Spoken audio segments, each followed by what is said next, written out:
નમસ્તે વિદ્યાર્થી મિત્રો, આજે આપણે જોશું ચેપ્ટર નંબર 4 ની સ્વાધ્યાય 4.5 ની રચના નંબર 3.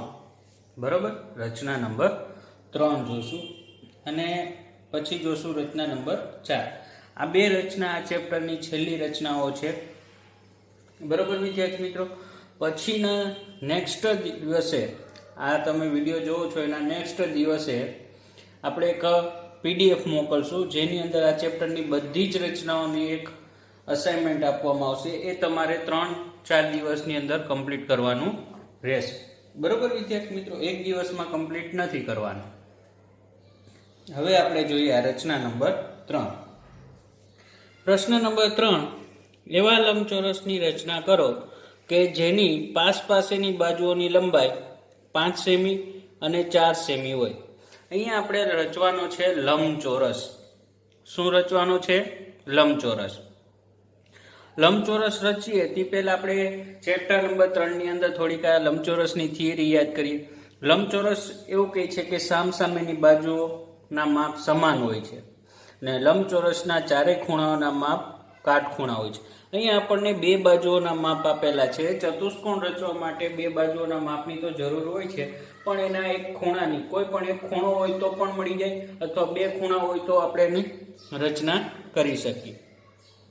તો આપણે ચેપ્ટર નંબર 3 પ્રમાણે કે લંબચોરસના બધા ખૂણા કાટખૂણા હોય છે. માપખૂણો A, માપખૂણો B, માપખૂણો C, માપખૂણો D બરાબર 90 અંશ. અને લંબચોરસની સામસામેની બાજુઓના માપ પણ સમાન હોય છે.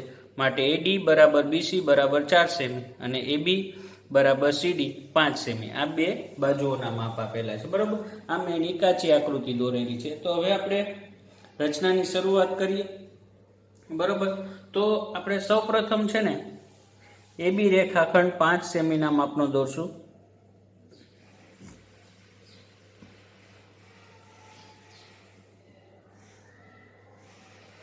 રેખાખંડ AB કેટલા સેમીનો? 5 સેમીનો. હવે આપણને A અને B બિંદુ મળી ગયું. બરોબર, આનો એક મુદ્દો લખી લઈએ કે 5 સેમી લંબાઈનો રેખાખંડ AB દોર્યો. હવે ત્રીજો શિરોબિંદુ લાવવા માટે આપણને એક ખૂણાની જરૂર પડશે. તો ખૂણા B 90 ડિગ્રીનો ખૂણો દોરવાનો છે. એટલે એના પરથી પસાર થતું એક કિરણ દોરીશું. બરોબર, એ કિરણ પર રેખા પર આપણે બિંદુ C લેશું. બરોબર, તો અહીંયા B 90 ડિગ્રી એટલે કે 90 ડિગ્રીનો ખૂણો દોરશું. તો રેખાખંડ AB ના અડધા અથવા અડધા કરતાં વધારે માપ લઈને એક ચાપ દોરીશું. બરોબર, આપણે 90 ડિગ્રીનો ખૂણો જોઈએ છે. બરોબર, હવે 90 ડિગ્રીનો ખૂણો, તો આ તમે રેખાખંડ AB પર જ્યાં છેદે છે ને, રેખાખંડ AB ના ચાપ જ્યાં છેદે છે ને ત્યાં મૂકીને આ મોટા ચાપ ઉપર 60 ડિગ્રીનો એક ખૂણો દોરશો. એટલે આ 60 ડિગ્રીનો ખૂણો થયો. હવે આ બીજો એક ચાપ દોરશું, આ 120 નો થયો. હવે 120 ઉપરથી આપણે 90 નો ખૂણો મળે એટલે આ 120 નો થોડો મોટો ચાપ દોરવાનો. 120 ઉપર મૂકીને આ 120 ના ચાપ ઉપર મારશું. એટલે આ જે બે ચાપ ભેગા થયા ને એમાંથી પસાર થતું એક કિરણ દોરીશું. બરોબર, એને નામ આપીશું X. એટલે કિરણ BX થયું. આ કેટલા ડિગ્રીનો થયો? 90 ડિગ્રીનો. તો હવે એનો મુદ્દો લખીશું. રેખાખંડ AB ના B બિંદુએ 90 ડિગ્રીનો ખૂણો બનાવતું કિરણ BX દોર્યું. બરોબર, હવે કિરણ BX મળી ગયું. બરોબર, તો BX ઉપર આપણને C બિંદુ મળે. કેમ કે સમાંતર બાજુ ચતુષ્કોણ છે તો સામસામેની બાજુઓના માપ સરખા હોય છે. તો આપણે એક અહીંયા 5 સેમીનો દોર્યો રેખાખંડ AB 5 સેમીનો. બરોબર, અહીંયા પાસેની બે બાજુ છે તો આના ઉપર બીજી બાજુ મળી શકે કે નહીં? કઈ? 4 સેમીની. તો પરિકરની મદદથી આપણે 4 સેમી સ્કેલ પર માપીશું. બરોબર, જો 4 સેમી એને B પર મૂકીને કિરણ BX પર એક ચાપ દોરીશું. બરોબર, ચાપ જ્યાં છેદે છે કિરણ BX ને ત્યાં નામ આપીશું C. બરોબર, એ મુદ્દો લખીએ. B ને કેન્દ્ર લઈ 4 સેમી ત્રિજ્યાનો ચાપ દોર્યો. જે કિરણ BX ને જ્યાં છેદે ત્યાં C નામ આપ્યું.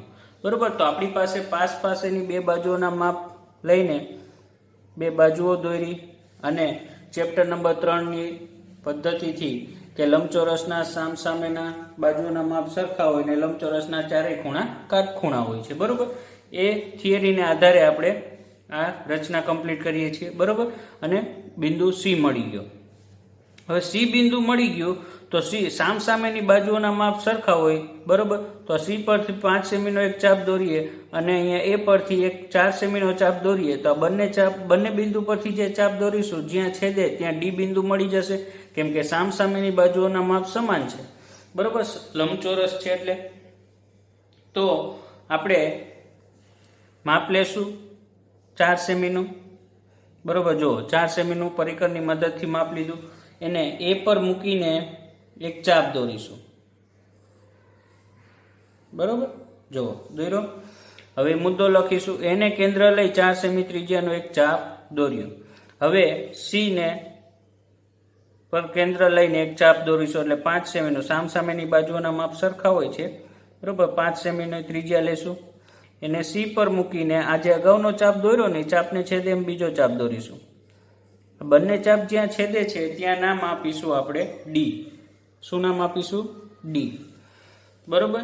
તો સી ને કેન્દ્ર લઈ 5 સેમી ત્રિજ્યાનો ચાપ દોર્યો, જે અગાઉના ચાપને છેદે ત્યાં ડી નામ આપ્યું, બરોબર. આ બંને બિંદુ ડી અને એ ને જોડી દઈએ અને સી અને ડી ને જોડી દઈએ તો આપણો આ લંબચોરસ થઈ ગયો.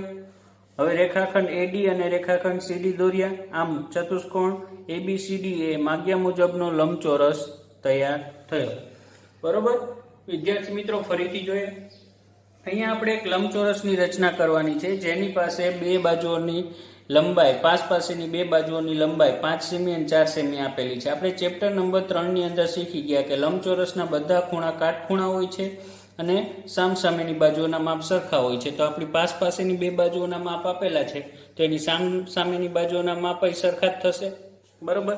તો અહીંયા ખૂણા ચારે ચાર ખૂણા 90 ડિગ્રી છે, સામસામેની બાજુઓના માપ સમાન થાય, બરોબર. માટે પેલા રેખાખંડ એબી દોરીશું 5 સેમીનો, તો 5 સેમી લંબાઈનો રેખાખંડ એબી દોર્યો, બરોબર. હવે બી ને કેન્દ્ર લઈ 90 ડિગ્રીનો ખૂણો દોરવાનો છે, બરોબર. તો એમાંથી પસાર થતું જે કિરણ દોરાશે એ કિરણ ઉપર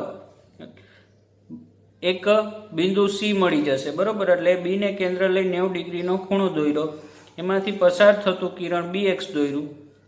બી ને કેન્દ્ર લઈ 4 સેમી ત્રિજ્યાનો એક ચાપ દોર્યો, જે બીએક્સ ને જ્યાં છેદે ત્યાં સી નામ આપ્યું, બરોબર.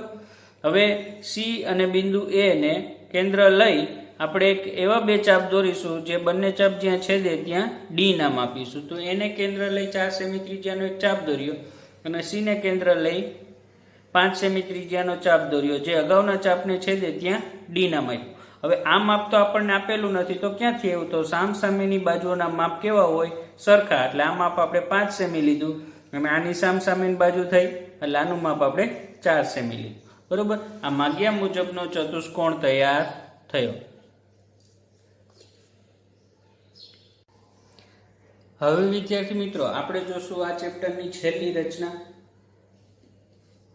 રચના નંબર 4. સમાંતર ચતુષ્કોણ ઓકે રચો જ્યાં ઓકે 5.5 સેમી કે 4.2 સેમી હોય તો શું અનન્ય છે? અનન્ય મીન્સ કે આ એક જ એવી રચના છે કે આના જેવી કોઈ બીજી રચના ન બની શકે, એવું. અનન્યનો અર્થ એવું થાય એકાકીપણું, બરોબર. તો અનન્ય શબ્દ છે એટલે કે અહીંયા પાસેની બે બાજુઓના માપ આપેલા. આ સમાંતર બાજુ ચતુષ્કોણ છે. સમાંતર બાજુ ચતુષ્કોણમાં સામસામેની બાજુઓના માપ સમાન હોય છે, બરોબર. તો આવી એક કોઈ રચના રચી શકાય? મારા ખ્યાલથી તો શક્ય નથી, કેમ કે બે બાજુઓના માપ જ આપેલા છે, બરોબર. તો આ રચના શક્ય નથી. જોઈએ કઈ રીતે. આપેલા માપ પૂરતા નથી, આ એનો જવાબ છે. આપેલા માપ પૂરતા નથી તેથી સમાંતર બાજુ ચતુષ્કોણ દોરી ન શકાય.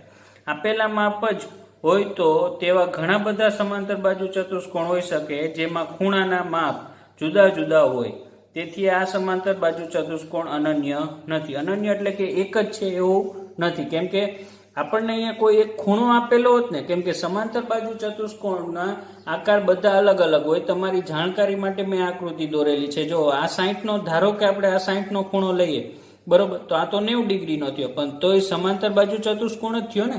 સામસામેની બાજુઓના માપ સરખા, એટલે કે ખૂણા બધાના અલગ અલગ હોઈ શકે. જો આપણે અહીં સમાંતર બાજુ ચતુષ્કોણ રચવો હોય તો કોઈ એક ખૂણાનું માપ આપેલું હોવું જોઈએ, તો જ આપણે આ રચના દોરી શકીએ. માટે આ રચના દોરવી શક્ય નથી, કેમ કે સમાંતર બાજુ ચતુષ્કોણ રચવા માટે કોઈ એક ખૂણાના માપની જરૂર પડે. કેમ કે અત્યારે જો આપણે અહીંયા 60 ડિગ્રીનો ખૂણો લઈ લઈએ ધારો કે, તો આકાર આવો આવશે. 90 ડિગ્રીનો ખૂણો લઈએ તો આકાર આવો આવશે. 120 નો લઈએ તો પણ આકાર આવો આવશે. બરોબર, એટલે અહીંયા ખૂણાનું માપ આપેલું હોવું જોઈએ. માટે આ માહિતી, આ આપેલ માપ જ હોય, જો આ બે માપ જ હોય ને તો આપણે સમાંતર બાજુ ચતુષ્કોણ હોઈ શકે જેમાં ખૂણાના માપ જુદા જુદા હોય. તેથી આ સમાંતર બાજુ ચતુષ્કોણ અનન્ય નથી, કે આ એક જ ચતુષ્કોણ રચી શકાય એવું નથી, અને અલગ અલગ પ્રકારના પણ રચી શકાય.